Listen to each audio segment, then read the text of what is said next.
وہ میں اکثر ایک چٹکلا سناتا ہوں نا، ایک اچھا یہ چٹکلوں کی وجہ سے لوگ مجھے کہتے ہیں چٹکلوں والا آدمی ہے یہ.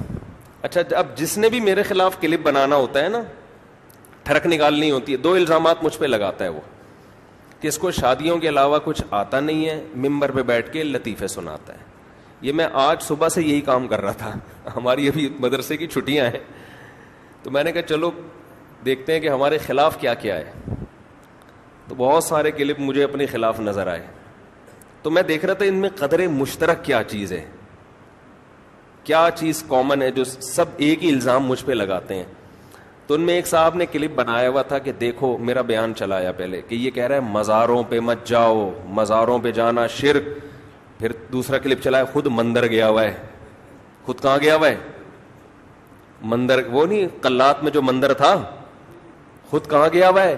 مندر. واہ، مزاروں پہ جانا شرک اور مندروں میں جانا جائز. سمجھ رہے؟ آگے محترم نے ارشاد فرمایا، آج میں نے صبح سے یہی دیکھے اتنے سارے. اچھا آگے بنایا، الزام لگایا. ایک طرف یہ لوگ کہتے ہیں کہ سفر کر کے قبر کی زیارت بھی جائز نہیں ہے، حالانکہ ہم یہ کہتے ہی نہیں ہیں، لیکن چلو الزام لگا دیا. اور یہاں یہ قلات جو مندر دیکھنے گئے یہ کراچی سے سفر کر کے گئے ہیں. واہ، نبی کی قبر کے لیے سفر کر کے جانا جائز نہیں، اور ہندوؤں کے مندروں میں 14 گھنٹے کے سفر کر کے جانا بھی جائز.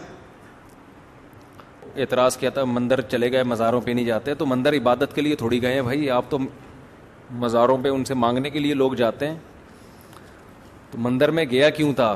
اس لیے گیا تھا انڈیا کے ہندوؤں کو میسج دینے کے لیے کہ یہاں اتنے غیرت مند مسلمان ہیں قلات میں، اور صدیوں سے مندر آباد ہے اور ہندو بڑے مزے سے رہ رہے ہیں.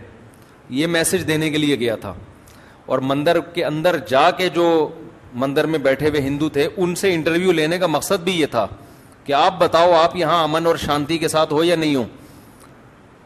تو انہوں نے بتایا کہ ہم یہاں بہت سکون میں، مسلمان ہمیں کبھی بھی تنگ نہیں کرتے. تو یہ میسج انڈیا کے ہندوؤں کو دینا تھا کہ پاکستان میں ہندوؤں کے مندر محفوظ ہیں، ہر طرح سے مندروں کی حفاظت ہو رہی ہے، ہندو بڑے آرام سے مندروں میں جاتے ہیں، کوئی انہیں چھیڑ چھاڑ نہیں کرتا، صدیوں سے آباد ہیں. تو یہ میسج کیونکہ بعض دفعہ میڈیا پروپیگنڈا کرتا ہے نا، غلط میسج دیتا ہے، تو اس لیے گیا تھا میں، کوئی عبادت کرنے کے لیے نہیں گیا تھا.